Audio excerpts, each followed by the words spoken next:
Ada yang mungkin tahu fun fact atau fakta atau apa gitu misalnya tentang Jepang? Apa gitu dari segi budayanya, dari segi geografinya, ekonominya, literasinya? Mungkin Jepang? Mungkin tokoh-tokoh animenya mungkin? Apa? Apa Zaki? Ngomongnya jangan setengah-setengah apa? Atau satu tokoh atau apa gitu? Kaisar Hirohito, siapa dia? Pemimpin Jepang waktu Perang Dunia atau satu kedua? Dua. Oke. Terus saya melihat Marty. Oke, itu Jepang. Korea mungkin fakta menarik mungkin tentang Korea. Ayolah, ini saya tahu kan tuh suka drakor ya, jadi ayo ada yang mau menyampaikan mungkin fakta. Ani, apa hal menarik yang mungkin kamu tahu tentang hasil baca-baca kalian? Kayaknya Olivia ya. Apa Al, satu fakta yang kamu tahu tentang Korea dari segi apapun? Apakah saya harus berjalan ke sana?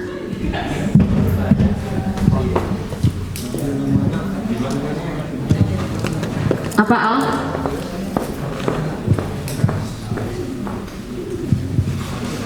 Negara ginseng. Negara ginseng. Nah, oke. Sip. Oke, Cina? Ki, apa Ki? Satu fakta yang kamu tahu tentang Cina. Sip. Iya, oke. Oke. Ada lagi satu lagi? Ini pas Cina, Mas Cina. Alia.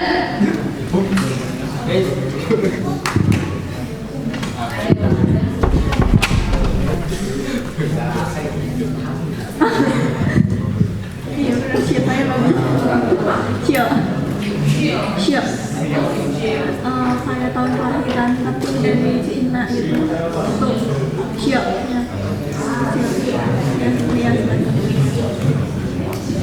Siap. Nah, apa Bu? Ada fakta dari Korea Selatan yang Ibu paling gak suka. Apa coba? Mereka ternyata negara yang memiliki berat badan yang paling ideal. Ngeselin gak sih? Jadi, ya, dia adalah negara. Ini baru aja baca. Jadi Korea Selatan memiliki jumlah orang yang kelebihan berat badan terendah di dunia. Kan sekarang WHO tuh sedang ini ya, sedang banyak ngecek gitu negara-negara. Indonesia tuh lumayan ke 20 sekian deh. Jadi emang pola makan kita harus diperbaiki. Itu aja, ngeselin tuh Korea. Oke. Sebenarnya tadi saya melihat Pak Ihsan ya. Pak Ihsan ada di mana? Di dalam. Dalam sini. Oke. Nah itu Pak Ihsan. Sebentar. Saya sapa dulu.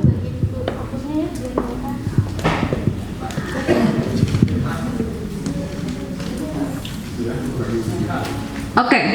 Nah sebelum Pak Deden masuk, nah Pak Deden mau masuk kalau ada pasoknya nih. Pasoknya adalah ada yang akan membacakan puisi. Ada Siti Khadijah. Oh, ada di situ. Oke, saya akan persilakan kepada Syafiq Abdurrahman Wanen yang akan membacakan puisi.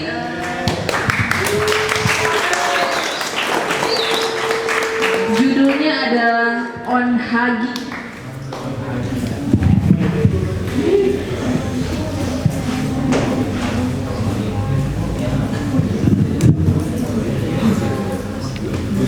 Ya, On Hagi karya dari Ahmad Yulden Erwin. Mana Syafiq? Oh, nggak usah cuma sepatu. Nggak usah dipakai.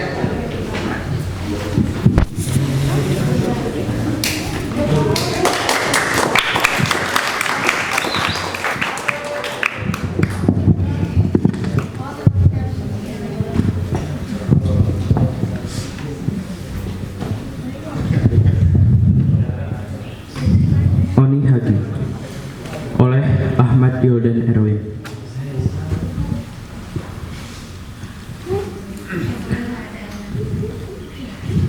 Kekuatan macam apa yang telah mengubah cawan hitam itu jadi putih? Aku tak berharap kematian akan datang secepat ini dari dinding.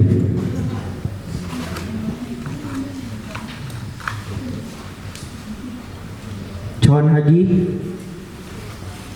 sebab kau masih asik bermain sebagai tuan atau hamba tanpa beban, sama sekali tanpa mimpi. Semua yang kita cari di dunia ini ternyata hanyalah ilusi. Tapi kau masih saja berharap pada kilau matahari atau bahkan embun pagi. Bila nanti kau harus pergi, lepaskanlah semua permainan yang telah menjeratmu. Pulanglah dengan tenang dan jadilah dirimu sendiri. Sekali lagi, jadilah dirimu sendiri.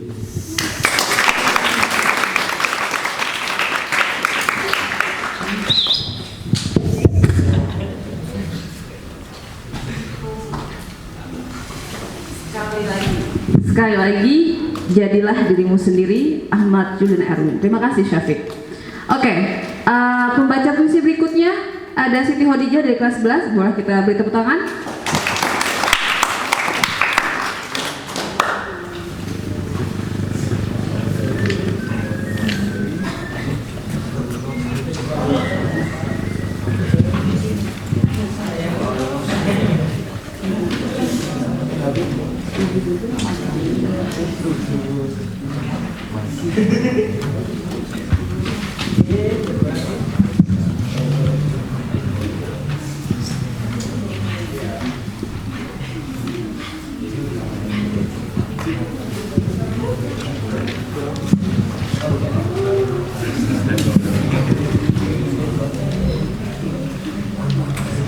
Spirit Bizen tidak lahir dari kebohongan, melainkan kejujuran. Kau mesti menyadari hal itu. Menjadi pribadi yang jujur, bagaikan keramik polos Bizen, mungkin akan mudah kau sangka, padahal tidak. Berjuta ego akan menghadangmu hingga kau selalu merasa benar, padahal tidak. Tak ada yang mesti kau tutupi atau kau hindari. Biarkan semuanya terbuka. Belajarlah dari keramik Bizen, dan tersenyumlah dengan pikiran yang sederhana. Spirit Bizen tidak lahir dari kebohongan, melainkan kejujuran. Kau mesti menyadari hal itu. Kau masih hidup di dunia dan bukanlah di surga.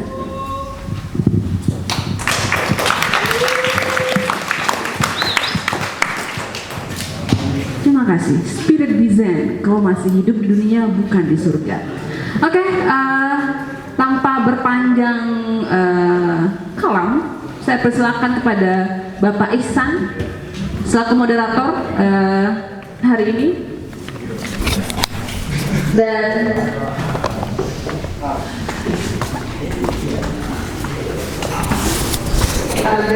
pamit. Biar bagus suaranya kan. Apa nih? Mik. Tes. Ada dulu ya. Ada masuk. Ah. Oke. Ada dan. Untuk yang langsung sekarang. Panggil aja. Ada. terima kasih Pak Ihsan. selanjutnya saya akan undang Pak Deden selaku narasumber kita pada pagi hari ini.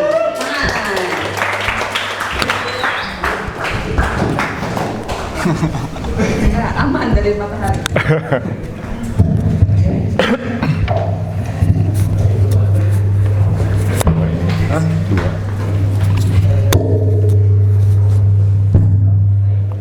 Oke. Bismillahirrahmanirrahim. Assalamualaikum warahmatullahi wabarakatuh. Assalamualaikum warahmatullahi wabarakatuh. Jadi pada kesempatan kali ini kita akan bahas tentang kebangkitan Asia ya, dari narasumber kita Bapak Deden Himawan. Sekarang lagi sibuk apa, Kang? Ya, kerjaan. Ada kaitannya sama sejarah nggak kerjaannya? Ada sih. Apa tuh? Ya, lebih ke di IT gitu ya. Jadi sekarang saya di profesional di IT, kalau sejarah ya ngajar. Sejarah mengajar. Tapi kan yang kayak misalnya apa, pembinaan di desa-desa itu kan juga sejarah juga tuh kan? Iya, betul. Apa tuh, ngomongin apa tuh berarti? Jadi bagaimanapun kan kalau kita bicara tentang Komdev, pemberdayaan masyarakat, itu kan kita harus mencari akar dari sejarah sebuah masyarakat gitu. Sejarah dari sebuah masyarakat. Ya. Jadi untuk mengembangkan Komdev itu namanya Community Development ya. Jadi pengembangan masyarakat. Kayak Pak Deden banyak main di sana juga Pak ya. Iya. Community Development, dan salah satu yang dilihat itu adalah tentang bagaimana sejarah tempat di mana orang tersebut tinggal gitu ya. Nah, di kesempatan kali ini kita akan membahas kebangkitan Asia. Berarti Komdevnya kali ini bukan Komdev level Pasir Angling atau Mandala Sari Kang ya. Tapi bayangkan level Asia. Asianya mana aja Kang? Mana aja Asianya? Kalau yang tema yang diangkat itu apa aja Asianya? Korea, Jepang, dan Cina. Korea, Jepang, dan Cina. Oke. Oke. Mungkin dari hal yang paling mendasar dulu Kang. Berarti kalau misalnya ngomongin kebangkitan Asia itu yang disebut sebagai sebuah kebangkitan bangsa itu apa sih maksudnya? Kan kita banyak bahas ya kebangkitan nasional, kebangkitan apa di kelas juga banyak. Tapi kalau dari Pak Deden sendiri, what is the kebangkitan? Kebangkitan itu apa? Kebangkitan itu kan halo. Tes. Lanjut aja coba. Ya, kalau dari perspektif kolonial, gitu, Asia itu kan sebuah wilayah atau negeri yang mengalami penjajahan, gitu ya. Baik itu secara langsung dan tidak langsung, gitu ya. Semua bangsa di Asia, meskipun dia secara ini mandiri, gitu ya, tidak ada ini penjajahan, tapi interaksi dengan kolonialisme itu ada. Nah, kebangkitan itu dalam terminologi kolonial itu adalah bangkit dan melawan kolonialisme. Gitu. Bangkit. Nah, dan itu mungkin momentumnya itu di Perang Dunia, gitu ya. Perang Dunia pertama, Perang Dunia kedua, gitu kan. Itu kan kalau kita bicara sejarah, gitu ya, itu kan latar belakang itu adalah perebutan sumber daya alam, gitu. Bagaimana Eropa dalam hal ini negara-negara di sekitar Eropa katakanlah menjajah wilayah-wilayah Asia gitu. Seperti itu. Jadi kebangkitan itu adalah melawan dalam proses itu. Nah, dalam kondisi sekarang mungkin kebangkitan itu lebih ke bangkit gitu ya, menjadi negara yang merdeka mandiri gitu. Kemerdekaan itu kan diperjuangkan. Nah, kemerdekaan itu pertama kemerdekaan dari penjajahan yang real, fisik. Nah, mungkin kemerdekaan yang selanjutnya adalah merdeka dari hal-hal yang sifatnya penjajahan yang non fisik gitu. Itu yang kita harus lihat gitu ya. Jadi kebangkitan itu dari dua perspektif gitu ya. Kemerdekaan merdeka secara real, artinya tidak ada penjajahan gitu ya, yang seperti dulu ya kita dijajah Jepang, dijajah Belanda, dan juga kemerdekaan kita bisa mandiri gitu yang disebut dengan bangkit gitu. Berarti kebangkitan ini merujuk, kalau berarti kan gini ya, kalau kita di Indonesia kan jajah Belanda, jajah Jepang gitu. Tapi berarti di zaman dulu pun sama, di Jepang, di Cina, di Korea Selatan pun mereka pun terjajah juga ya. Iya. Secara fisik ya. Secara fisik ada riwayat penjajahan antar mereka juga gitu ya. Di antara mereka bertiga yang paling lama dijajah yang mana Kang? Kalau secara ini gitu ya, Korea itu mengalami penjajahan oleh Cina dan Jepang cukup lama gitu. Dan Jepang meskipun dia katakanlah relatif nggak pernah dijajah, tapi ada sejarah atau histori dia mengalami tekanan dari Amerika, dari negara-negara lain gitu ya. Dan Cina itu sama ya, meskipun dia mengalami itu kan peradaban yang besar gitu ya, mengalami perang antar mereka sendiri dan mengalami penjajahan juga dengan di barat ya. Dalam sejarah kita ada sejarah bagaimana Cina lawan Rusia, Cina lawan Inggris gitu yang disebut dengan perang candu itu ada gitu, seperti itu. Jadi interaksi dengan dunia penjajahan itu cukup intens di antara mereka bertiga. Gitu.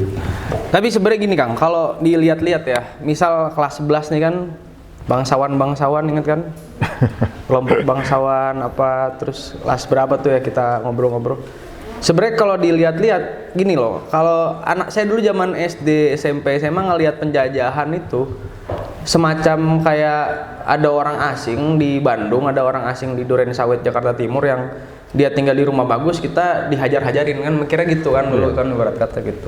Nah cuman kalau dilihat-lihat nih Kang ya, kehadiran bangsa asing ke tempat tersebut itu kan mereka orang asing itu nggak semuanya jahat juga, dan bahkan orang yang asli sananya pun nggak semuanya menderita juga kan. Kalau kalian pernah lihat filmnya Kartini, pernah saya film putar di kelas kan, ibu bapaknya Kartini kan minum teh bareng kan sama orang Belandanya kan, kalau kalian pernah ingat tuh. Dan banyak juga kalangan bangsawan yang kelas 12 suka kita bahas tuh kan, bagaimana relasi antara penjajah dengan yang terjajah pun sebenarnya terjadi gitu. Ya kan, boleh dijelasin nggak? Apakah kemudian konteks penjajahan yang bentukannya kayak begitu, apa kejadian juga tuh di Cina, Jepang, Korea? Semisal begitu. Nah ini kan interaksi penjajahan di tiga negara itu berbeda. Jadi kalau kita bicara ya anak-anak semua, kalau kita bicara babakan zaman gitu ya, babakan zaman itu kan ada pra-modern, itu feodalisme, ada modern gitu yang disebut sebagai modern gitu ya. Nah modern itu kan bawaan dari bangsa Eropa gitu ya, yang dia itu bawaan dari kolonialisme. Nah begitu interaksi ketiga negara itu dalam menghadapi katakanlah dunia barat, itu berbeda responnya. Nah kalau Korea itu bertempur fisik, Cina juga bertempur secara fisik. Nah Jepang itu relatif dia melakukannya relatif lebih katakanlah interaksinya lebih bagus gitu. Dalam pengertian dia tidak mengalami penjajahan, tapi dia ada sebuah politik yang disebut dengan restorasi Meiji. Nah jadi restorasi Meiji itu adalah peristiwa di mana Jepang mulai mengubah arah negaranya yang tadinya bernuansa shogun gitu ya, shogun, tokugawa, samurai gitu ya. Nah, kemudian direstrukturisasi struktur sosial masyarakat dan struktur masyarakat dan pendidikannya menjadi modern. Jadi di zaman Kaisar Meiji itu sekitar 1868 mengirim para mahasiswanya untuk belajar terutama ke Jerman ya. Jerman ke berbagai negara Eropa untuk mengadopsi teknologi gitu ya. Nah itu restorasi Meiji itu sebuah lompatan besar dari Jepang gitu ya, di mana dia mungkin nanti kalian bisa coba di restorasi Meiji gitu. Nah kalau ada yang suka film nggak? Ada yang tahu Samurai X? Samurai X tahu nggak filmnya? Kenshin. Ada pernah nonton film Kenshin? Rurouni Kenshin. Oh iya, udah. Nah, ada yang tahu nggak? Nah, Kenshin itu adalah cerita di mana si Kenshin ini mau bertempur ya untuk mengubah alam pikiran lama gitu ya. Jadi melawan shogun Tokugawa gitu ya. Nah, jadi pada saat itu banyak katakanlah sukarelawan yang meruntuhkan shogun Tokugawa yang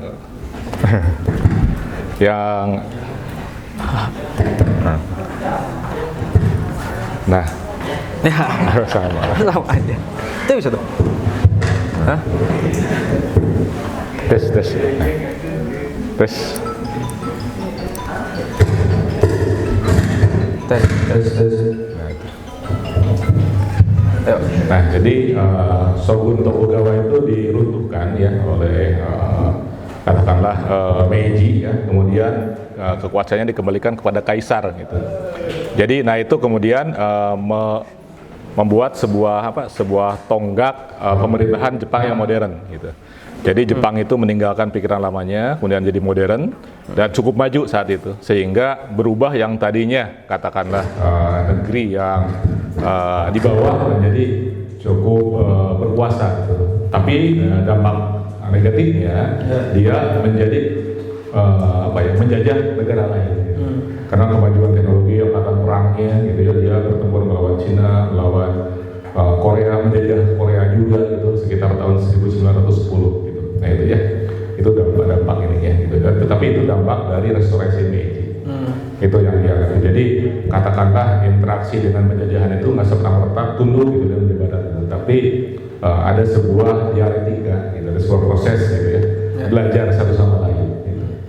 Nah idealnya tentu di sini bahwa dalam terminologi ini gitu ya, kita mesti melihat bahwa semua bangsa itu setara gitu ya. Jadi apapun gitu ya, interaksi interkultural itu harus dipandang sebagai sebuah kita maju tapi tidak boleh menindas negara gitu. Itu intinya gampang. Tapi gini ya, maksudnya kalau kita lihat ya, dalam penjajahan itu kan senantiasa ada kelompok lokal yang kemudian merasa teruntungkan gitu kan, yang mendapat privilege, yang dinaikkan, yang dipromosikan itu. Nah, kemudian sehingga mereka tuh mempertahankan sistem penjajahan itu gitu. Karena mereka merasa beruntung dengan itu. Misal ya situasi sekarang segala macam banyak nggak ada perubahan gara-gara pemimpin politik kita adem ayem aja, karena mereka dapat banyak untungan dari situ gitu. Nah, kenapa kemudian Jepang di tahun 1868 memutuskan untuk ini kayaknya nggak bisa begini terus nih. Emang pemimpin politiknya mikir apa sehingga dia bisa memutuskan ini ngarah kebijakan negara harus pindah nih? Apa tuh yang bikinnya? Gimana? Kalau di zaman kalau penjajahan kan mostly kan kebanyakan penguasa tuh banyak juga mendapatkan privilege. Privilege gitu kan, privilege ya. Sehingga mereka mempertahankan sistem penjajahan gitu.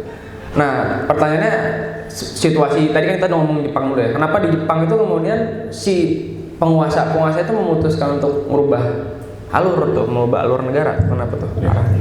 Nah, jadi ini mungkin pertanyaannya ini jadi salah satu di level katakanlah kebangkitan, kalau kita bicara kebangkitan 3 negara itu ya. Itu setelah Perang Dunia gitu ya. Nah jadi dalam struktur kemodernan gitu kan, itu kan ada feodal. Nah, kalau kita bicara pembangunan itu ada 3 kan ya. Konsep itu substruktur, superstruktur, ya di bawahnya itu ada infrastruktur. Nah substruktur itu adalah penguasaan alat produksi, ya, ada Karl Marx gitu kan. Gitu ya. Nah jadi si substruktur itu dalam masyarakat tradisional itu dikuasai oleh feodalisme. Jadi kita mungkin kerajaan, tuan tanah itu merata semuanya. Nah superstruktur itu kan konsep ideologi, politik, ekonomi gitu ya. Nah terus dibangun infrastruktur itu kayak bangunan, jalan, transportasi gitu ya. Nah jadi konsep pembangunan seperti itu kan. Nah dalam teori pembangunan si feodalisme itu harus dirombak dulu. Nah dalam 3 negara itu perombakannya melalui reforma agraria gitu. Jadi struktur sosial itu dihancurkan gitu. Jadi misalnya kayak tadi ya, ketika reformasi Meiji gitu ya, itu kan Shogun dan Tokugawa itu dirombak gitu. Di ini ke kaisar. Tapi itu belum tuntas. Karena kepemilikan tanah, kepemilikan lahan masih dikuasai oleh para tuan tanah. Nah di tahun setelah perang, Jepang melakukan reforma agraria, Korea melakukan reforma agraria, gitu ya. Cina melakukan reforma agraria juga, gitu, ketika Partai Komunis menang. Gitu. Jadi itu struktur sosial masyarakat tradisional yang feodalisme itu harus dirombak dulu. Nah itu yang membuat katakanlah penguasaan produksi, gitu ya, kalau bicara teori pembangunan itu dikuasai secara adil dan merata. Gitu. Itu ininya itu kuncinya di sana. Gitu. Jadi kalau tadi bicara katakanlah penjajahan itu strukturnya harus dirubah dulu karena itu warisan kolonial gitu. Oke, ini menarik nih karena berarti kan untuk bergerak masyarakat untuk berubah suatu negara berarti struktur sosialnya harus, kalau kata Pak Deden tadi, dirombak gitu. Karena kalau misalnya situasi struktur sosial itu masih sama yang sekarang, bisa jadi malah akan dipertahankan terus-menerus kan gitu ya. Kalau di Jepang tadi kita bisa lihat ya, Tokugawa lain-lain gitu-gitu dilengsarkan, ada apa pengiriman mahasiswa dan kemudian muncul elit-elit baru gitu-gitu. Nah, tadi saya juga lihat presentasi Pak Deden kan tentang Cina gitu ya. Dulu tuh salah satu hal yang berkesan tentang Cina ya, dulu kan saya pernah ngambil kan kebijakan luar negeri dan keamanan Cina di UI itu kan, yang ngajar tuh Bapak Yeremia Lalisang namanya tuh. Oh enggak, canda. Ya terus di pertemuan itu ya Pak dosen saya tuh beberapa kali suka ini pernah ngasih video tuh ada aliran spiritual di Cina tuh namanya Falun Gong. Jadi dia lagi bertapa begini kan, bertapa tangannya begini. Terus dengan posisi duduk sila yang kaku itu, orang tersebut masih begini, matanya ditutup, kemudian sama Satpol PP-nya diangkat, badannya ditaruh di mobil bak Satpol PP-nya gitu, dengan dalih mau ada apa ya, bukan sejenis cultural revolution, pokoknya ada aliran-aliran agama yang coba dihajar-hajar. Nah, setahu saya ya, Cina itu sempat selain ada revolusi yang yang Long March, si komunis gitu-gitu, barang setelahnya kan ada juga bagaimana kita ke Cina nih ya, kebangkitan Cina pun salah satunya yang saya recall ya, kalau Pak Deden bilang struktur sosial itu namanya cultural revolution kan gitu ya, dan itu ngeri juga tuh kan. Itu boleh dijelasin nggak Bang, gimana cultural revolution itu bisa jadi mungkin suatu cara ekstrim, cara paling galak ya untuk merombak itu struktur sosial di Cina, gimana? Ya, ada PPT-nya ada kan? Ada. Nah jadi anak-anak semua gitu ya, mungkin saya sedikit kelas balik ya. Tadi yang dibacakan gitu ya, tentang keramik gitu ya, oleh siapa tadi itu? Syafiq ya? Syafiq sama siapa satu lagi ya gitu ya. Itu tentang hagi dan tentang bijen gitu ya, di Jepang gitu ya. Nah itu adalah seni bagaimana mengolah keramik gitu ya, sehingga punya artistik yang tinggi gitu ya. Dan itu tuh merata di semua tradisi 3 negara itu, Cina, Korea dan Jepang gitu, seni mengolah keramik. Jadi kalau kita lihat ya, ketiga negara itu punya akar yang sama, Jadi bahasanya punya kesamaan secara tulisan, kesamaan juga berasal dari tulisan Cina sebenarnya gitu ya, yang dimodif.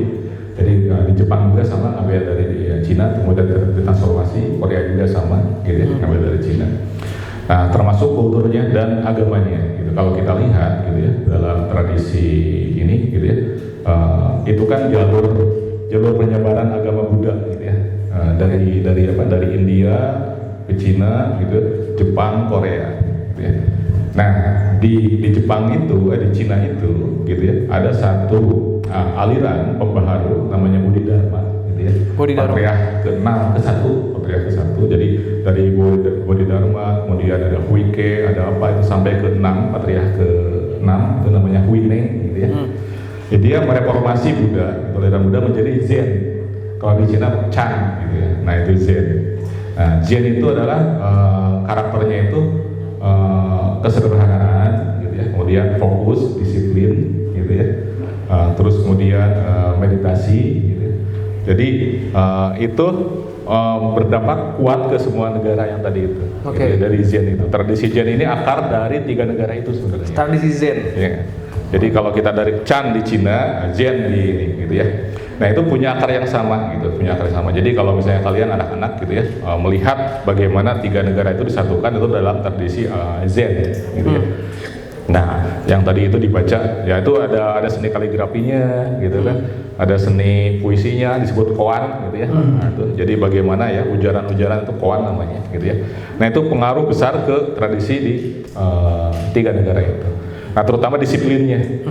Jadi orang kalau kalian lihat mungkin di PPT nanti ya, lihat ada bagaimana Zen gitu ya. Zen itu punya disiplin yang tinggi dalam kebersihan, dalam karya gitu ya, dalam seni lukis gitu. Nah, itu akar dari semua 3 negara itu, tradisi itu. Nah, tentu di sini gitu ya, kalau Jepang berhasil mengadopsi Zen, nah kemudian Korea juga berhasil mengadopsi Zen, ya dalam pengertian dia menjadi sebuah spirit bangsa gitu ya.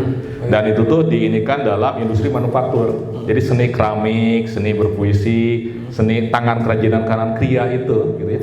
Itu di modern itu jadi manufaktur.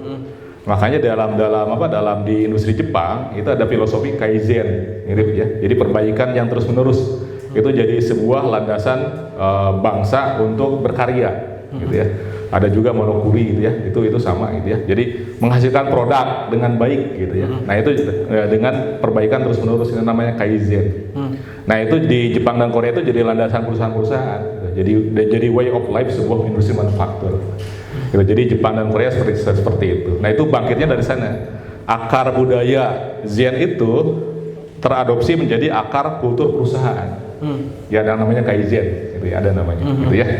Nah, kalau di Cina berbeda lagi. Nah, berbeda karena apa? Karena Cina mengadopsi komunisme tadi ya.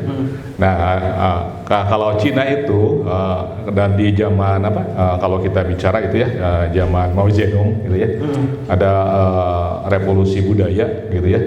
Jadi agama itu dianggap sebagai warisan feodalisme, tradisi lama gitu, sehingga harus bumi hanguskan gitu ya. Jadi dihabiskan gitu. Kita kan konflik dengan Tibet, konflik dengan Islam, itu kan Cina kan semua hal yang sifatnya warisan agama itu dipandang sebagai feodalisme gitu ya. Beda dengan Jepang dan Korea. Nah, itu sedikit ininya di sana gitu. Sedikit yang membedakan Cina dengan 2 negara itu. Kalau Jepang dan Korea berhasil mengadopsi filosofi Zen menjadi sebuah industri manufaktur, jadi kaizen gitu ya. Kalau Cina itu kan menjadi diubah, kemudian dimodif ulang, tapi nggak ada tradisinya, jadi ada produksi massal gitu. Nah, itu yang Cina gitu, seperti itu. Jadi istilahnya kalau kita lihat Jepang dan Korea ya, dia mengaktifasi struktur agama yang sudah established di masyarakat untuk pembangunan gitu. Ya, sebuah filosofi, jadi ke bawah gitu. Prinsip hidupnya itu ke bawah gitu. Filosofi hidupnya itu masyarakat saat itu, kulturnya. Gitu. Jadi itu jadi sebuah cara bagaimana dia memanage masyarakatnya gitu. Jadi itu ininya gitu. Jadi dari Zen jadi kaizen gitu. Itu ada ininya gitu. Ada transformasinya gitu. Sedangkan kalau Cina tadi justru dia dengan komunisme itu menganggap itu sebagai struktur feodal yang harus dihancurkan ya. Karena kalau masih ada yang di atas nggak bisa bahagia lah mereka gitu, harus setara semua tuh. Ya. Berarti tadi kita bisa lihat ya dari Pak Deden kan bilang bagaimana struktur sosial dari masyarakat Tiongkok, Cina dan Korea, Zen tadi kan tuh kan Zen Buddha gitu. Agama apa namanya itu? Apa? Itu Buddha Mahayana. Nggak ada penggolongan tertentu untuk agama-agama itu namanya apa? Agama Ardi ya gitu. Walaupun mungkin kita nggak pakai juga ya istilah itu ya. Tapi kemudian nanti berubah lah jalan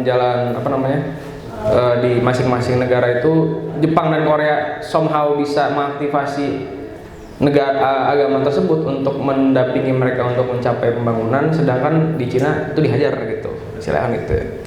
Nah, kalau kita belajar ya kalau tadi Jepang kita bisa lihat ya gimana Jepang bangkit. Tadi kan tidak lepas dari industrialisasi, dari pengiriman orang-orang ke sana, dan mungkin kalau mau lugas ya mungkin dengan bantuan Amrik kan juga maju kan dengan uang-uang dari Paman Sam itu kan Jepang. Kalau dari Cina sendiri, kira-kira ceritanya gimana tuh Kang? Selain dari sisi struktur sosialnya dia kemudian mencoba hancurin itu dan dia bangkit, kalau dari Cina gimana? Bisa dijelaskan nggak?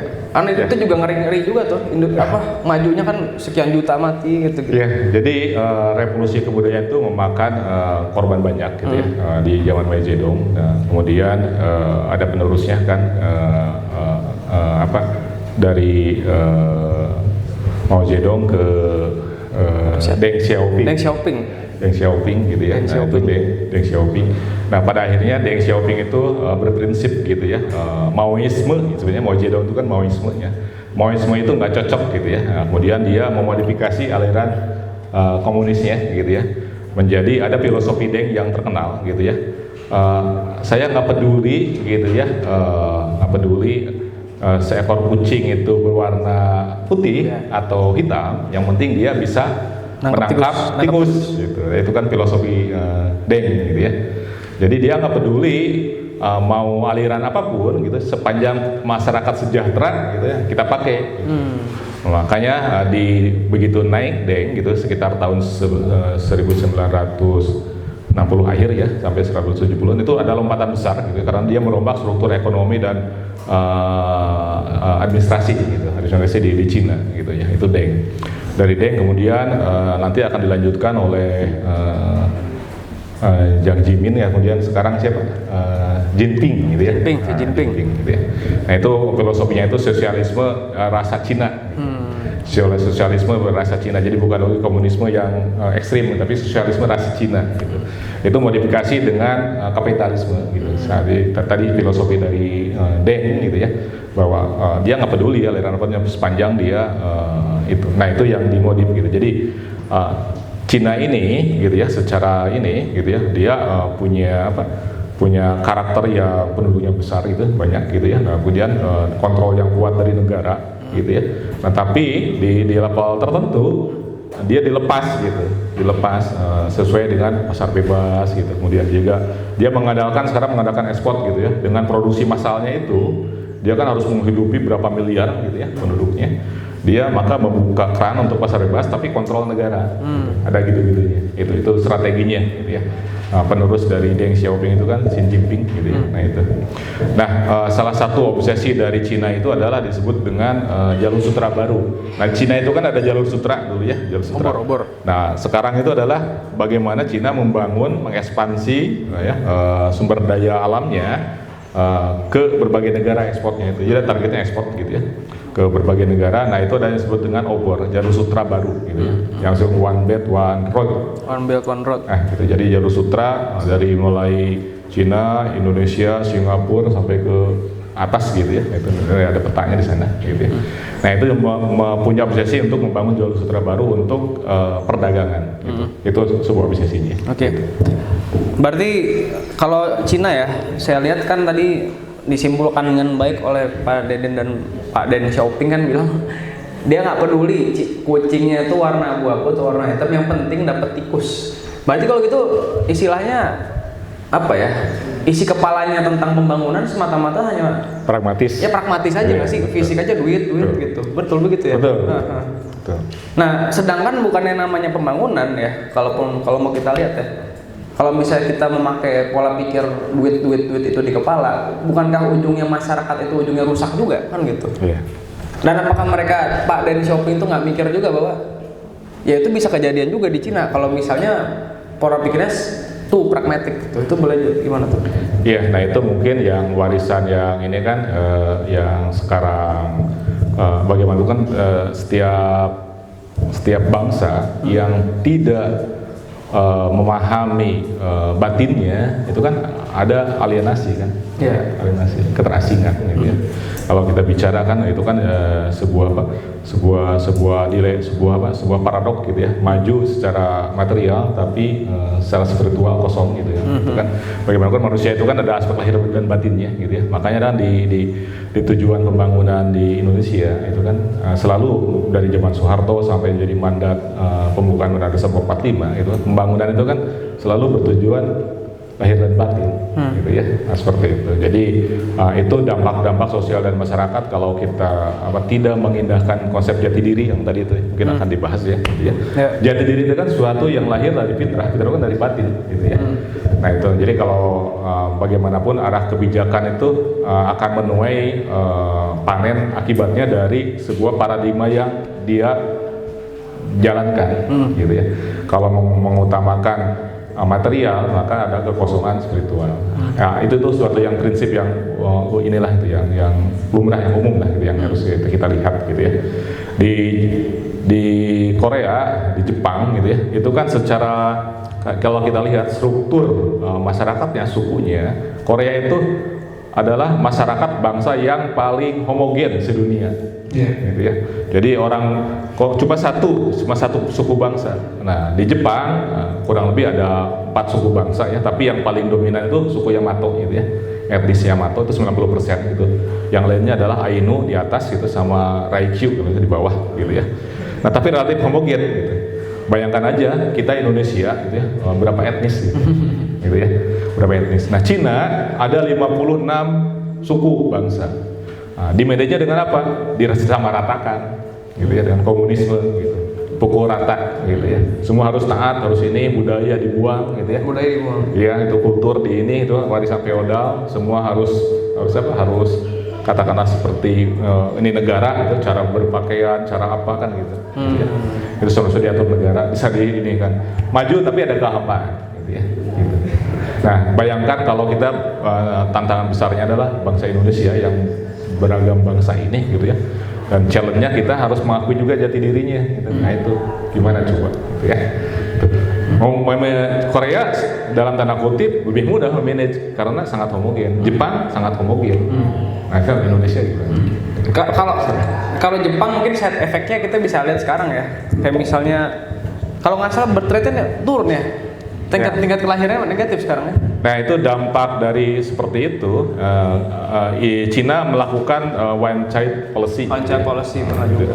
Jepang sama Korea, gitu ya, dia mulai sangat modern, gitu ya. Jadi si norma keluarga mulai ditinggalkan, gitu ya. Norma-norma ketimuran ditinggalkan, gitu ya.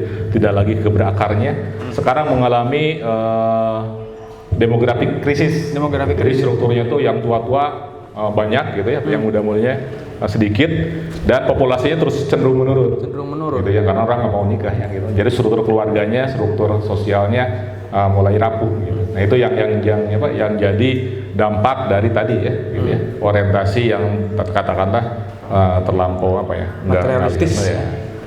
Oke, Pak Isan, kita break dulu ya. Oke. Ya, Kita siang. break dulu 5 menit, mau bergerak dulu mungkin, atau ada mau ke toilet. Nah coba atau mau tukeran cewek cowok depan belakang. Oke. Nah ini kita breaknya tapi kuis nih Pak. Ya boleh. Nah mungkin Pak Deden nih untuk segmen ini seberapa jauh nih ininya ya, Ahmed, bangun Ahmed. Nah, oke. Nah ini saya silakan nih baik Pak Deden atau Pak Isan mungkin bisa berikan dua pertanyaan nih Pak buat teman-teman anak-anak di sini. Nanti akan ada hadiah dari Rusia nih. Ya, Pak Isan tanya. Ayo tanya apa ya? Mungkin bukan materi yang disampaikan yang tadi ya, cuman harusnya kalian sudah cukup familiar nih. Soalnya di kelas soal Jepang tuh pernah dibahas. Salah satu hal yang membuat Jepang berubahan ketika ada ini ya, disambangi oleh Amerika Serikat kan gitu ya, melihat kejayaan kapalnya dan lain-lain. Nah kapal-kapalnya itu merupakan pengiriman kapal terbesar Amerika Serikat sampai di saat itu ya. Nah pengiriman kapal perang terbesar Amerika di saat itu, di tahun segitu, itu dipimpin oleh orang Amerika Serikat. Namanya siapa? Nah, namanya siapa? Yang ke Jepang dan kemudian menjandarkan Jepang. Dipimpin siapa? Angkat tangan yang bisa. Oh ya. Ayo. Angkat tangan yang satu. Salah ya sebenarnya. Amerika kan bawa kapal nih dari Amerika ke Jepang. Nah, nanti sampainya Amerika Serikat di Jepang itu kemudian menyadarkan Jepang bahwa oh mereka tertinggal ya dari bangsa Barat ya. Oh ternyata Amerika kapalnya keren-keren, nggak dari kayu, dari baja gitu. Nah, kapal Amerika Serikat yang itu kapal-kapal itu yang banyak itu dipimpin oleh siapa? Pemimpin militer. Itu siapa tuh? Udah mau bener. Tadi siapa yang nyeletuk? Anwar. Nah, ya udah bener tuh. Jabatannya dong, jabatannya. Marshal. Enggak, jabatan orang tadinya yang kamu sebut. Kok? Siapa coba? Sebut. Oh, iya. Komodor Perry, bener, boleh kasih beng-beng. Oke. Ya, coba.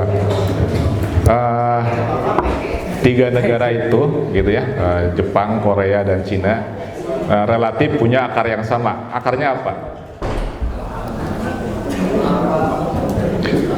Ketiga negara ini relatif punya akar dan tradisi yang sama, yaitu berakar dari tadi siapa? Ya, ya betul.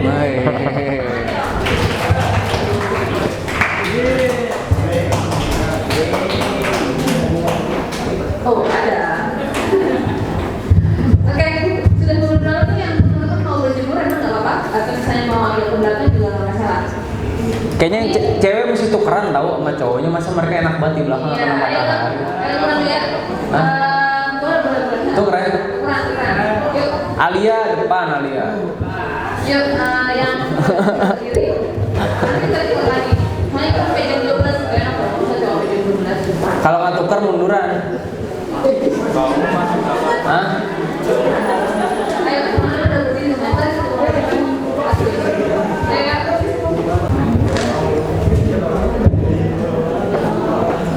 Coba saya mau dengar dari siapa ya, bentar dari anak-anak ya. Rizky deh, paling nonjol soalnya dia kan duduknya. Coba dari yang tadi sama Pak Deden, kira-kira pembangunan di salah satu masalah dalam pembangunan Jepang, Korea, dan Cina itu apa coba? Yang bermasalah dari pembangunan ya apa baru?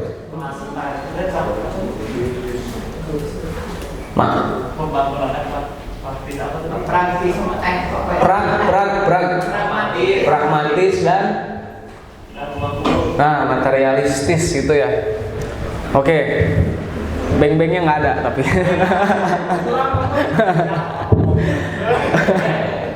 Oke, jadi dari yang tadi ya, mungkin karena topik kebangkitan Asia ini kan gede banget sebenarnya. Apa yang bangkit? Apakah bolanya Jepang yang bangkit gara-gara kartun Tsubasa katakanlah? Apakah bulu tangkis Cina yang bangkit setelah didominasi Indonesia tahun 70-an kah? Jadi sebenarnya ini isu gede sebenarnya. Panjang. Cuman saya mau buat lebih sederhana dan saya pengen ngasih arahan pertanyaan yang bisa membuat kalian kegambar gitu bayangannya. Tapi dari yang pertemuan yang tadi bener kata Rizky dan Hiban tadi ya, bahwa ya negara ini bangkit ya. Negara ini istilahnya jadi macan Asia. HP kalian kalau nggak HP Cina, HP Jepang, HP Korea kan iPhone. Cuman kita bisa lihat ya, dan tadi Pak Deden juga sudah mengonfirmasi bahwa ketiga negara ini adalah pembangunannya pragmatis. Cina itu pragmatis banget, kalau barang yang nggak bisa dipakai dibuang, istilahnya gitu. Ideologi mana yang mau bener mau salah, selama itu bisa bermanfaat masyarakatnya, perutnya kenyang ya dipakai kan gitu. Cuman pendekatan dia dalam pembangunan jadi materialistis. Kalau Jepang mungkin tadi saya mungkin belum ini ya. Kalau set efeknya kan kelihatan nih Kang ya, bunuh diri gitu-gitu. Kalau Cina tuh set efeknya apa sih? Penasaran saya. Set efeknya. Jadi mungkin saya tidak terlampau ekstrim juga mengatakan bahwa semuanya tuh pembangunan itu materialistik begitu ya. Oke. Karena bagaimanapun kan kalau kita bicara sejarah pembangunan itu ya anak-anak semua gitu ya. Pembangunan itu kan sekarang katakanlah dikomandoi ya oleh PBB gitu ya. Itu kan harus multi aspek, namanya apa? SDGs gitu ya. Sustainable. Nah, gitu. Jadi pembangunan itu tidak hanya material gitu ya. Ada banyak aspek, ada 16 ya, 16 faktor. Nah, itu semua harus merujuk ke sana semua negara itu. Gitu ya. Jadi itu cukup baik lah arahannya gitu ya. Meskipun di sana tidak ada istilah spiritual ya. Tapi minimal itu secara meskipun dia ukurannya rasional dan logis gitu ya. Tapi itu adalah dampak dari kalau kita lihat kalau misalnya pembangunan yang kesehatan, pendidikan itu kan pasti kan ada dimensi spiritual di sana. Kalau betul gitu ya. Nah, itu yang kita bisa masuki gitu ya. Kalau dalam kalau kalian ingat ya di lagu Indonesia kan bangunlah jiwanya bangun raganya, bangunlah jiwanya dulu kan gitu ya, bangkit gitu ya. Nah, jadi kita ini semua menginduk ke sebuah kesepakatan bersama tentang konsep pembangunan, arah pembangunan yang disebut SDGs gitu ya. Nah, itu lebih baik karena sebelumnya nggak ada konsep sama sekali ya gitu ya. Meskipun sudah ada konsep yang katakanlah semua negara mengadopsinya bermacam-macam gitu ya. Kalau misalnya khas Amerika itu kan pembangunan gayanya Rostow gitu ya, itu diadopsi oleh negara-negara Indonesia, oleh negara-negara berkembang gitu ya. Cina rujukannya tentu beda gitu ya yang saat ini. Tapi sekarang sudah harus SDGs gitu ya, karena itu disepakati bersama gitu ya, sudah jadi kesepakatan bersama. Jadi ada dimensi-dimensi yang tentu tidak hanya non material gitu, tapi ada yang disebutnya lebih di atas itu, meskipun belum spiritual betul gitu ya, belum sampai aspek jiwa lah gitu. Tapi sebelum SDGs-nya ini dikampanyekan oleh PBB, tapi Cina sampai ke sini pun dengan pembangunan khas Mao dan pembangunan khas Deng Xiaoping kan begitu? Iya, betul. Iya, masalahnya SDGs kan baru ya, baru tahun 2000 berapa ya? 2000 awal. Udah 2010-an kalau salah gitu ya. Jadi baru-baru gitu ya. Jadi tapi minimal sekarang Cina sudah menghargai juga kultur gitu ya. Sudah mulai konsepnya pembangunan berkelanjutan gitu ya. Itu sudah jadi kesepakatan bersama gitu ya. Nah, itu ininya gitu ya. Cuma dampak dari kebijakan sebelumnya itu terasa kayak tadi ya, demografi krisis gitu ya. Terus kemudian mulai sistem nilai yang mulai hilang gitu ya. Hilang dalam sistem nilai. Sistem nilai. Ya, di Cina itu kan keburu revolusi budaya itu kan membabat semua habis ya, itu tuh memulai ini gitu ya. Jadi yang tadinya masyarakatnya ini berubah gitu, sangat berubah gitu. Sama halnya dengan bangsa-bangsa yang pernah mengalami di Uni Soviet kan gitu. Kan akarnya Islam juga gitu sebelumnya. Yang Tajikistan kan ya berubah gitu ya, karena begitu Rusia. Nah, Cina mencoba mengembalikan itu sepertinya, sedang berupaya gitu ya. Saya lihat dari roadmap pembangunan itu, dia punya roadmap tahun 2049 gitu. Kalau nggak salah gitu ya, 100 tahun ulang tahunnya Partai Komunis gitu ya roadmapnya. Nah, kalau di kita apa namanya? Indonesia Emas. Nah, Indonesia Emas tahun berapa tuh? 2045. Nah, 100 tahun. Nah, Cina juga sama. 100 tahun Cina itu 2049. Itu ada roadmapnya gitu ya itu. Nah, itu konsep-konsep pembangunan yang boleh dirumuskan di sana gitu ya. Tapi kalau dilihat apakah situasi ini mungkin ditarik ke situasi sekarang ya. Jepang, Cina, Korea itu apakah mereka melihat kayak tadi ya? Kebaca nggak set efeknya sekian tahun ke depan dan mereka sekarang mempersiapkan apa biar set efek yang terlalu parah dari corak pembangunan mereka di masa lampau itu bisa termanage dengan baik gitu. Kayak Jepang apakah nggak kelimpungan itu mereka orangnya menurun segala macam, Cina gimana tuh apa yang mereka lakukan saat ini tuh apa berarti Jepang, Cina, Korea? Nah, makanya ini jadi tantangan bersama gitu ya. Dalam pengertian bahwa kalau kita lihat gitu ya di semua negara yang tadi disebutkan itu kan ada yang paling kuat itu gitu ya sekarang itu adalah polarisasi ideologi sebenarnya. Polarisasi ideologi. Jadi Korea itu terbelah dua, Korea Selatan dan Utara. Jepang ke Amerika, Cina itu polar dengan Rusia gitu ya, satu kutub dengan Rusia gitu ya. Nah, itu nanti ada tergabung dengan blok inilah ya, blok kiri istilahnya ya, Cina, Rusia, Korea Utara itu kan satu blok gitu ya. Nah, sisi lain Korea Selatan dan Jepang dan Amerika gitu. Jadi itu tantangan terbesar di masa mendatang gitu ya, geopolitik itu gitu ya. Nah, apakah misalnya mereka seperti apa? Sepertinya sih akan apa ya? Akan dugaan saya gitu ya. Akan disibukkan oleh tadi masalah geopolitik gitu ya. Jadi konsep tadi ya, apakah misalnya tadi masalah demografi lain-lain, kemungkinan sih itu jadi apa ya? Jadi sekarang itu di Jepang gitu ya. Mulai apa ya? Mulai diinikan ke pendidikan gitu. Pendidikan. Jadi ada dua kementerian di Jepang, pendidikan formal dan pendidikan non formal. Nah, pendidikan non formal itu adalah diarahkan untuk membangun keluarga. Jadi diarahkan lagi untuk bagaimana sih supaya anak-anak muda itu mau berkeluarga, menikah gitu. Tunjangan yang baik, tunjangan yang banyak gitu. Itu arahnya ke arah sana sekarang itu di Jepang gitu ya. Gitu. Jadi kementerian yang mengurusi non formal disebutnya kalau kementerian di luar sekolah gitu ya, itu mengurusi keluarga gitu. Jadi tunjangan untuk punya anak tuh besar gitu. Itu mulai sebuah rekayasa bagaimana menarik supaya anak mudanya sendiri mau berkeluarga dan punya anak gitu. Itu sih itu sebuah tantangan yang ke dalam. Tapi sepertinya dua hal itu ya, antara geopolitik yang tadi multipolar itu dengan yang tarikan ke dalam akan sangat kuat. Tarikan ke dalam. Oke. Kalau kita berkaca ya dari kebangkitan, berarti kan gini ya, kebangkitan setiap bangsa kan sebenarnya unik ya. Ada kekhasan tertentu dari Jepang, dari Cina, dari Korea dan lain-lain gitu. Nah, tadi juga Pak Deden sempat singgung ya. Kalau Cina bangkit dengan cara militer sih gas saja, bisa gitu kan, dihajar apa rambut botak semua gitu kan. Gaya rambut, gaya pakaian dan lain-lain gitu. Nah, Pak Deden tadi kasih mengkontrasan tuh, kalau di Indonesia bayangin orang Sunda, orang Minang, orang Batak semua diseragamkan kan tidak mungkin kan berarti gitu. Iya kan? Nah, berarti kalau kita lihat di Cina, di Korea dan di Jepang dulu ya. Berarti sebenarnya pola pembangunan yang bentukannya seperti itu, apakah dengan demikian juga mematikan potensi sebenarnya Cina tuh sebenarnya khasnya ada ininya loh gitu, tapi gara-gara dengan materialistisnya itu jadi ketutup gitu. Itu gitu juga nggak? Gimana? Jadi karena mereka, tapi kan gini, maksudnya gini ya, Cina, Jepang, Korea kan nggak, mereka kan tidak mengenal. Mungkin kalau Jepang mungkin rada ini ya, kenal ya, tadi kan konsep Zen gitu ya, Korea.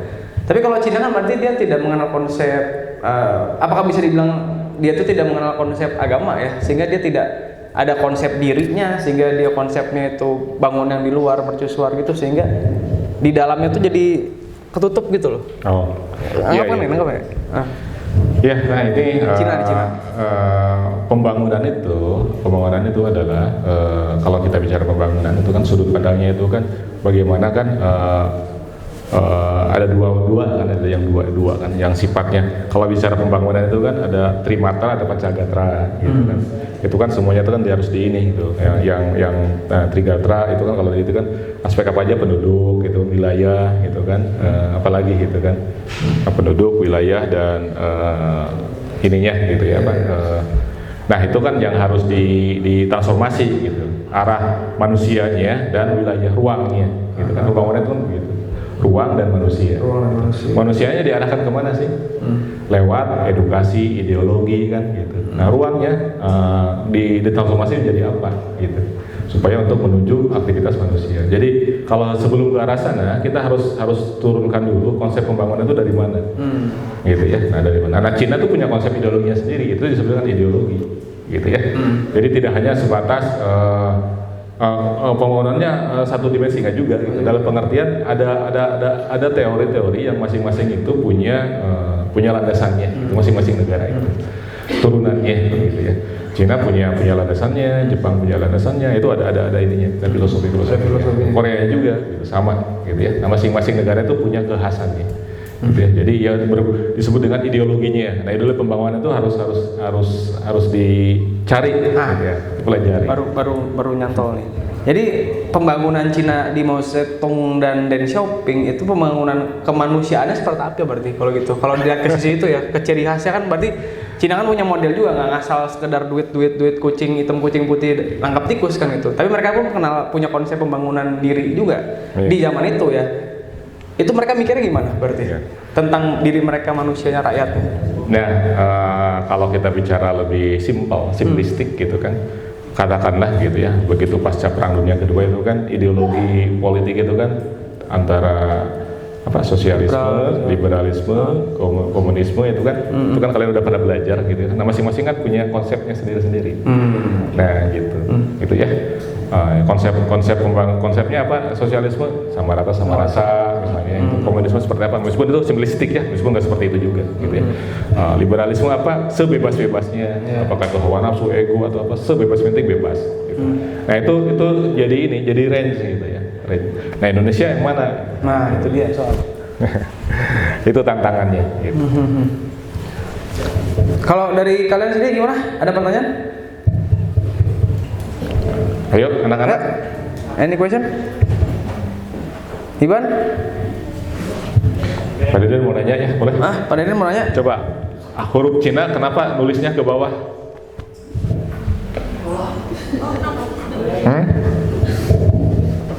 Nah, kalau Jepang, Cina, Korea itu nulisnya ke bawah kenapa? Oh iya, boleh. Nggak tahu. Kenapa coba? Kenapa nulisnya ke bawah? Shopee tuh tulis Jepang, hiragana, Shopee. Iya kan? Nulis. Kalau huruf Latin ke sini, huruf Arab ke sini. Huruf Arab kenapa? Pernah diajarin. Huruf Arab kenapa? Karena harus dipahat kan? Gitu. Ke sini. Nah, kenapa huruf Cina ke bawah? Kenapa huruf Cina ke bawah?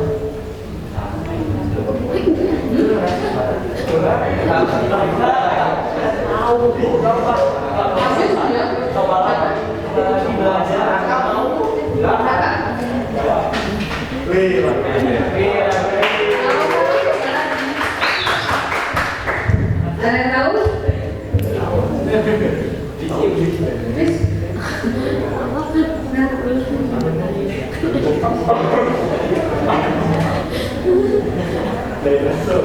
Nanti kalau salah udah lagi. Oh, nggak salah lagi. Oke. Karena menulisnya batu. Oh iya. Jadi wahananya kan di ini kan kebanyakan dari kayu dan ini bambu gitu, jadi ke bawah gitu ya. Betul. Asia mau bimbing lagi ya? Enggak mau. Mau lagi coklat? Hah? Udah aja lah, nggak ada sesinya boleh. Mungkin nanti bisa 20 menit untuk diskusi. Iya. Ya, ada yang mau tanya? Ada yang mau tanya? Ayo. Rani, Genshin Impact, Jujutsu Kaisen, Roshu apa tadi? Samurai X kan?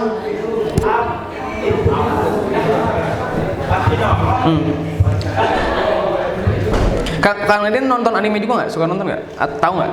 Samurai X. Oh, Samurai X.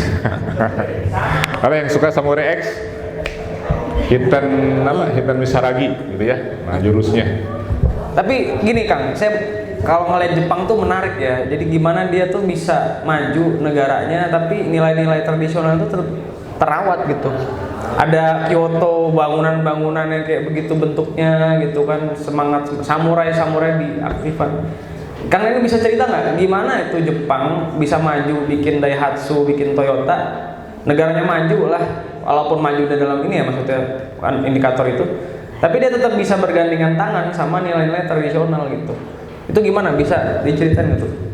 Ya, Jepang. jadi itu yang disebut sebagai budaya ya. Budaya itu kan suatu yang yang melekat dalam keseharian. Jadi nilai yang sifatnya tadi ya, Zen itu kan melekat dalam ini masyarakat. Ya, kedisiplinannya, kesederhanaannya, simplicity-nya, fokus gitu kan dilatih kan itu ya. Itu melekat kan gitu ya. Nah, mereka menyadari itu hal-hal yang baik sehingga itu dipelihara terus-menerus. Gitu ya, sampai kemudian melesat ke dalam industri manufaktur gitu. Disebut Toyota Way, itu sangat mengadopsi itu semuanya, gitu nilai-nilai itu. Ada jadi tadi ya pada ceritanya bagaimana Jepang bisa ini dengan prinsip simpel aja, kaizen gitu ya. Apa itu kaizen? Perbaikan sedikit demi sedikit tapi terus menerus, istiqomah. Itu kan ada ya di hadis sebenarnya. Barang siapa yang hari esoknya itu lebih tidak lebih baik daripada hari ini, maka dia terus yang rugi kan. Itu kan hal-hal yang sederhana, tapi di Jepang itu dimasifkan gitu. Itu melekat sampai ke bawah sadarnya gitu ya. Dia pegang itu aja gitu. Tapi dampaknya besar. Terus yang prinsip tadi ya, yang Himori gitu ya, gitu. Bagaimana tangan itu harus terampil berkarya dalam produk gitu. Makanya kan dia kan melatihnya kan dengan kaligrafi, dengan keramik gitu yang tadi dibacakan. Itu membuat si mental, struktur psikospiritual itu jadi terbawa gitu ya. Itu ke industri manufaktur, disiplin, kerja keras itu jadi sebuah cara hidup gitu, cara hidup. Nah, itu yang harus kita lihat gitu, kita adopsi lah gitu ya. Jadi hal-hal yang baik, yang simpel itu pegang kuat gitu ya, dan kita jadi sebuah paradigma gitu. Cara arah menjadi kita jadi kultur yang baik gitu. Nah, seperti itu. Nah, jadi yang tadi ya bagaimana sistem nilai Z gitu itu di Jepang dan Korea gitu, dua bangsa itu ini gitu ya, dalam industri manufakturnya, dalam masyarakatnya itu cukup inilah gitu. Dan kayaknya juga diproduksi apa ya, maksudnya ya nilai-nilai itu diproduksi di film, di kartun, di anime ya, kelihatan ya kan gitu. Jadi masyarakatnya lahir dari kecil ke gede juga terpapar nilai gitu, gitu nggak sih? Ya, sepanjang masyarakatnya masih menyadari itu sesuatu yang baik dan banding-bandingkan dan beda ya dengan banyak negara juga yang tadinya ini punya prinsip yang baik tapi kan berubah. Contohnya Prancis kan, dulu kan punya prinsip liberté, égalité, fraternité gitu kan. Tapi kan sekarang udah Oke. malah posmo gitu ya. Itu contoh-contoh aja gitu ya. Nah, jadi kita tentu saja perlu menelusuri, mengkaji ya jati diri kita yang baik itu yang mana gitu ya. Bukan jadi kalau kita bicara sesuai dengan jati diri yang jeleknya jangan diambil gitu ya. Gitu ya. Ada Mohtar Lubis karya gitu ya. Karakter 10 karakter jelek bangsa Indonesia gitu. Jangan jangan diambil gitu ya. Tapi yang baik-baiknya kita pertahankan dan kita jadi sebuah paradigma yang baik gitu ya. Sebuah way of life. Bicara Mohtar Lubis kan mengkaji orang Indonesia itu orang yang apa? Ya percaya tahayul. Apalagi itu banyak itu. Ya gitu ya. Terus ada kesempatan langsung gas. Kayak gitulah gitu. Nah, itu kan nggak bagus ya, itu bukan budaya. Budaya itu pasti sesuatu yang baik ya, gitu ya. Kalau bicara budaya itu sesuatu yang baik. Gitu. Yuk. Pertanyaan ya, apa tadi kan Pak Deden menjelaskan ya, masyarakat Jepang itu sangat apa ya, nilai-nilai itu kan sampai di alam bawah sadar. Nah, itu bagaimana proses, apakah ada peran literasi nggak di situ yang kemudian mengantarkan masyarakatnya itu berpegang teguh pada nilai-nilai tadi?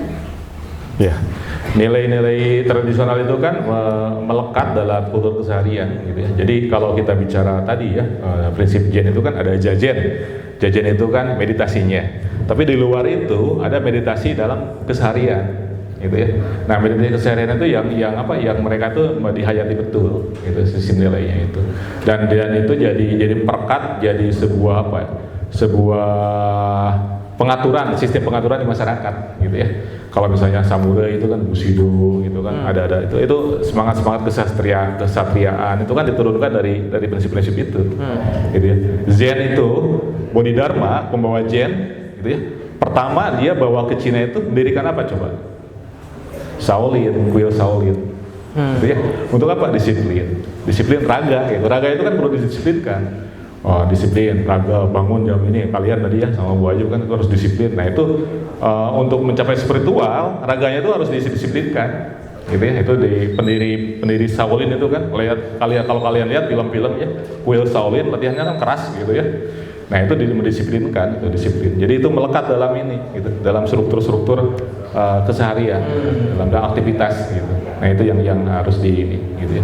Sehingga begitu dibiasakan menjadi rutinitas mengendap ke dalam bawah sadar. Itu jadi seperti itu ininya gambarannya. Sama di Zen juga ya, kuil Zen itu gitu ya. Itunya kan ada ininya, gitu, ada latihannya, samurai, terus kemudian semangat ininya gitu. Di kuil Zen gitu ya. Gitu. Oke. Ada pertanyaan? Berarti tanpa sadar itu Saulin itu ikutin perkataannya Sayyidina Ali juga ya? 0 sampai 7 disiplin gitu ya? Bisa ya. Kalau ada yang pernah lihat film Shaolin, nah itu kan itu kan latihan dari ini, di pendirinya Bodhidharma, patriark pertama gitu ya. Makanya dulu kan Rasulullah bersabda, tuntutlah ilmu sampai ke negeri Cina. Utlibul ilma walau bisin, gitu ya. Sin gitu ya. Cina itu dalam bahasa Arabnya sin gitu ya. Tuntutlah ilmu sampai ke negeri Cina. Ketika Rasulullah lahir, Rasulullah tahun berapa? 500 berapa? 71-an ya. Nah di Cina itu sedang berkembang Bodhidharma generasi kedua. Gitu, sejaman itu. Bodhidharma itu sekitar tahun 560 berapa gitu, beda sedikit gitu ya. Jadi Bodhidharma itu, maka ketika misalnya ini contohnya ibu sampai negeri Cina gitu. Nah, di sisi lain itu kan jalur sutra kan itu ya, jalur sutra dari katakanlah dari Arab disuruh nuntut ilmu ke timur. Dari timur gitu ya, ada mitologi juga ya yang disebut dengan Sun Gokong. Ada yang tahu Sun Gokong Kerasakti? Nah, berjalan dari timur ke barat mencari kitab gitu. Jadi itu sepanjang jalur sutra. Dari barat disuruh ke timur untuk belajar, dari timur disuruh ke barat. Nah, itu disebut dengan multikulturalisme, itu saling belajar satu sama lain, barat dan timur. Gitu ya. Nah, Asia itu sebutan dari Herodotus gitu ya, untuk wilayah di timur. Gitu ya. Eropa berasal dari kata Phoenicia, Erop gitu ya, untuk wilayah barat. Jadi Eropa itu di barat, Asia di timur gitu ya. Nah, itu di tengahnya itu kan ada Arab gitu ya. Nah, barat dan timur itu disatukan oleh jalur sutra. Nah, itu ketika Rasulullah menyeru harus belajar ke timur, ke Cina, di timur juga harus belajar ke barat. Gitu, itu bolak-balik gitu, harus saling belajar. Nah, dua ada hajana agama Zen, dan di timur hajana agama Islam, dan dua-duanya agama Islam dan agama Buddha itu berkembang di masa itu sesuai dengan jalur sutra. Kalau kayak kalian baca Imam Bukhari itu kan di sekitar itu. Terus ada Kazakhstan, ada Uzbekistan, itu kan negara-negara Islam itu ya terislamkan lewat jalur sutra. Gitu ya, seperti itu. Nah, sama dengan Korea, Jepang itu terbudakan lewat jalur sutra. Gitu ya. Itu mungkin. Jadi dua agama ini, Buddha dan Islam, saling belajar. Gitu ya. Sama seperti sabda Rasulullah, harus mencari ilmu sampai ke negeri Cina. Dari Cina harus belajar ke barat juga. Gitu. Ya. Oke. Ada yang mau bertanya? Siapa? Wulan. Silakan Wulan.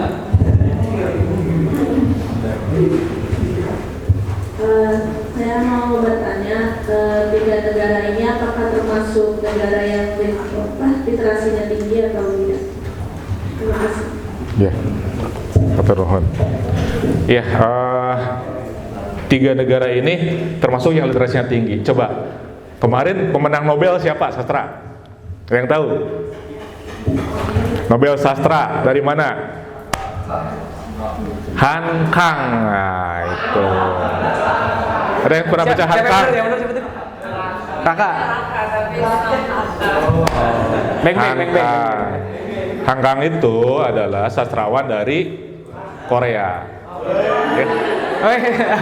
Ada yang pernah baca? Siapa? Coba novelnya, Cung. Ada? Apa judulnya? Vegetarian. Apalagi? Nah, itu ya, itu baru menang kemarin Nobel Sastra ya. Itu. Ya. Nah, itu penuh literasinya tinggi semuanya. Gitu ya. Jepang. Jepang karya sastranya lewat mana? Apa judulnya? Ada yang tahu? Musashi. Tebal segini bukunya. Jadi Musashi itu seorang kaisar samurai, seorang pendekar samurai yang dia samurainya itu pakai kayu gitu. Jadi pertarungannya pakai kayu. Nah, kalau Kenshin pedangnya adalah terbalik gitu kan gitu. Nah, kalau Musashi itu kayu gitu. Jadi bertempur lewat kayu. Nah, itu pertempuran terakhir lawan itu ya. Kalau kalian baca tebalnya Musashi, nanti pada ini ya. Kasih pinjam boleh kalau yang mau baca. Tebal segini. Ya, bagus itu. Itu di karang sekitar 1600-an. bayangin aja karyanya tuh. Dan sekarang terus menerus dibaca. Ada lagi taiko, gitu kan? Itu literasinya tinggi, gitu ya. Ada taiko, nah, itu sama. Ada Musashi, terus ada lagi yang yang Genji si kaki ayam, gitu kan? Itu tahu tahun 1600-an itu cerita itu. Itu tentu literasinya sangat tinggi, gitu ya. Gitu. Itu kenapa pedangnya kebalik, kenapa pakai kayu itu apa filosofinya apa tuh? Nonton aja badan baca. Nah, Musashi kan pedangnya terbalik ya, gitu. Yang tajamnya, jadi kalau ini dia tidak melukai orang, gitu. Jadi ya mau bertobat gitu ya. Terus kemudian si pedangnya dibuat terbalik, gitu. Karena dia sangat jagonya sehingga berbahaya, gitu. Jadi supaya buat orang pingsan aja lah, gitu. Gitu nggak sampai mencederai, meninggal. Maka pedangnya dibuat terbalik, yang tajamnya yang dipukulkan ke orang, gitu. Yang tidak tajam. Gitu. Nah kalau Musashi itu pakai pedang kayu, gitu ya. Jadi Wulan ya tentu itu punya tradisi literasi yang baik, gitu semuanya negara itu. Jepang itu kan ada Musashi, Taiko itu kan, terus Genji si kaki ayam itu 1600-an, 1700-an ceritanya itu. Ya. Korea juga. Kemarin dapat Nobel Sastra. Nah jadi kalian kalau misalnya ini ya literasi yang baik. Ada Bu Ella. Ya, mangga ada yang lain? Ada yang lain? Yang cowok mungkin? Hiban tadi itu dengerin tuh, Hiban tuh mau nanya kayaknya dia tuh. Rizky juga mau nanya kayaknya. Hah? Satu jalur. Marty mungkin belakangnya Rizky. Marty? Ayo. Jepang, Korea.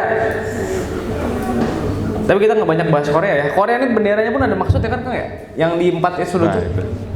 Ada maksudnya tahu? Coba kita lihat ya bendera Korea nih. Coba soalnya itu waktu itu pas Olimpiade London atau mana ya 2012 2016 itu si official ini ya. Jadi diprotes gara-gara orang Olimpiade naruh benderanya kebalik gitu.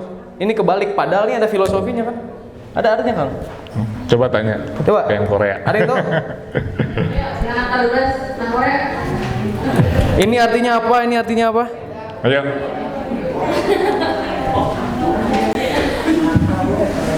Yin dan Yang. Ada yang patah, ada yang enggak ya. Kenapa?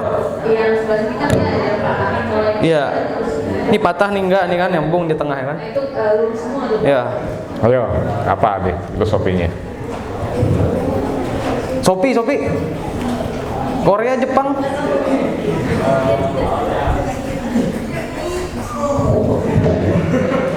Itu pada ini? Udah? Tahu? Oh, tahu juga.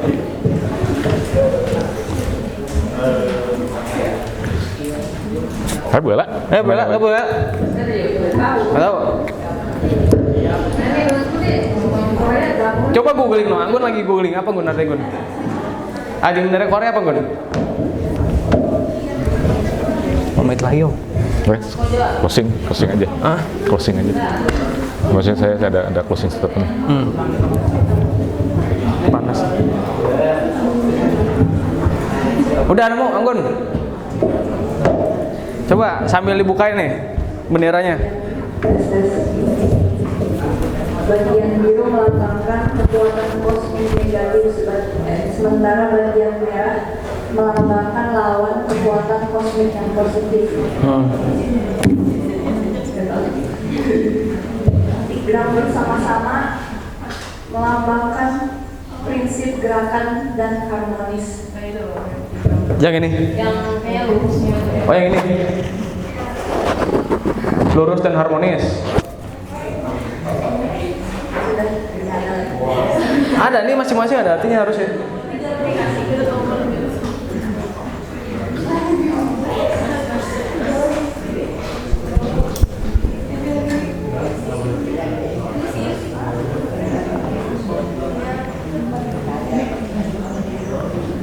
Udah belum?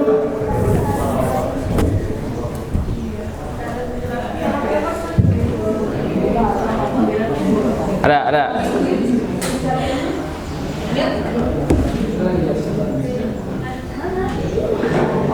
Empat rangkaian diagram atau garis-garis hitam berada di sekitar lingkaran menyampaikan gagasan dualisme kosmos. Surga diwakili oleh 3 garis tak terputus, sementara putus-putus yang ditempatkan di seberang itu dunia akhirat. Oh, dunia akhirat ini. Dunia akhirat. Oh, gitu ya. Tahapan antara dua ekstrim yang digantung diwakili oleh dua garis tengah garis putus-putus. Di antara keduanya yang melambangkan api dan dua garis putus-putus dengan garis tak terputus di tengahnya melambangkan air. Keempat diagram ini melambangkan musim dan arah angin. Oke. Terima kasih Anggun. Dan siapa tuh? Ulan. Jadi menutup sesi ngobrol-ngobrol kita kali ini, saya akan berikan kesempatan kepada Pak Deden buat kasih closing statement. Yes. Silakan Pak, tentang kebangkitan Asia, closing statement. Jadi anak-anakku semua gitu ya. Jadi dari 3 negara ini kita bisa belajar tadi ya bahwa ketiganya punya akar yang sama gitu ya, dari tradisi Zen gitu ya. Tradisi Zen itu dibawa oleh jalur sutra gitu ya. Nah itu kemudian ketiganya ini sendiri juga punya kekuatan dan kelemahan masing-masing. Jepang dan Korea itu relatif homogen gitu ya. Dia relatif paling Korea itu paling homogen gitu ya, negara yang paling homogen gitu ya di dunia, katakanlah begitu. Jadi hampir 100%-nya itu adalah bangsa Koryo gitu ya, bangsa Koryo. Nah kemudian Cina itu relatif heterogen gitu ya, dan dia ada 56 etnis gitu ya. Nah tapi dia di tangan besi ya, dibuat sama ya dengan ideologi katakanlah komunis ya, sehingga bisa maju gitu ya. Tapi di sana ada dampaknya juga. Nah mungkin nanti kalian bisa belajar ya, bisa dari manapun gitu ya. Nah mungkin dari sana kita harus punya refleksi bagaimana membangun negeri ini yang sedemikian heterogen gitu ya, sedemikian heterogen. Tapi kita sangat menghargai keanekaragaman, nggak bisa diseragamkan. Bhinneka Tunggal Ika, Tanhana Dharma Mangharwa. Nah gitu ya, Dharma Mangharwa, tak ada Dharma yang dua. Nah itu, jadi Dharma bangsa ini harus kita cari sama-sama seperti apa. Dharma setiap bangsa, Dharma setiap suku, dan Dharma setiap orang. Yang itu adalah kunci bagi kemakmuran sebuah negeri. Gitu ya, seperti di situ dalam Al-Quran ya, di surat Al-A'raf atau ayat 96 kalau salah gitu ya. Barang siapa beriman dan beramal soleh itu berdharma, maka akan kami bukakan rezeki dari langit dan bumi. Itu adalah kunci kemakmuran, gitu ya. Jadi kita harus belajar, kita harus mencari jati diri, gitu ya, fitrah, gitu ya. Amal solehnya masing-masing. Amal soleh negeri ini apa? Amal soleh setiap suku bangsa itu apa? Karena kita diikat oleh Bhinneka Tunggal Ika, Tanhana Dharma Mangharwa. Dhamma itu dharma, ya, amal soleh. Jadi kita nggak mungkin meniru Cina yang harus diseragamkan.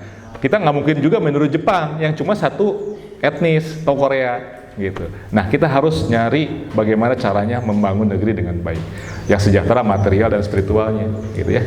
Bangunlah jiwanya, bangunlah raganya. Jiwanya dulu bangun, baru raga. Itu kunci. Terima kasih. Assalamualaikum warahmatullahi wabarakatuh. Waalaikumsalam warahmatullahi wabarakatuh. Terima kasih Pak Deden. Baik, saya serahkan ke Bu Ella. Terima kasih. Baik, terima kasih. Ya, terima kasih Pak Deden dan Pak Ihsan. Sebelum kita tutup, nggak mau menyerahkan sukramata. Terima kasih. Misalkan Bu Ayu.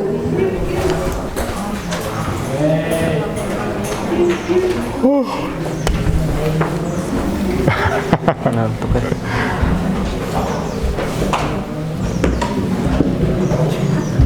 Ya, UPN. Jadi UPN S2.